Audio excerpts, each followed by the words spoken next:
শেষে নাই।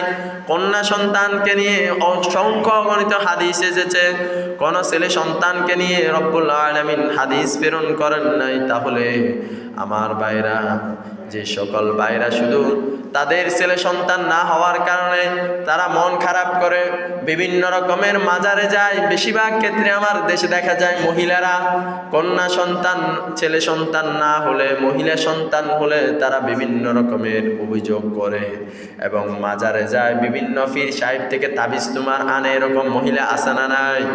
আমার বাইরে কথা আছে না নাই? আবার পানি ফোড়া আনে, আছে না নাই? অথচ দেখেন রব্বুল আলামিন বলে কোন মাজারের পীর সাহেব আপনাকে সন্তান দিতে পারবে না, কোন মাজারের পীর সাহেব তাবিজ দ্বারা সন্তান দিবে না। সন্তান আমাদেরকে যিনি দেন, উচ্চ আওয়াজ দিয়ে বলেন তিনি। কেননা রব্বুল আলামিন তো কোরআনুল কারীমে বলছেন, ইয়াহাবু লিমান ইয়াশাউ ওয়া ইয়াহাবু লিমান ইয়াশাউ أو يزوجهم ذكرانا وإناثا ويجعل من يشاء عقيما। জোরে বলি আল্লাহু আকবার।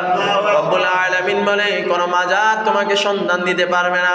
আমি যাকে ইচ্ছা করি তাকে ছেলে সন্তান দিই, আবার আমি যাকে ইচ্ছা করি তাকে মেয়ে সন্তান দিই।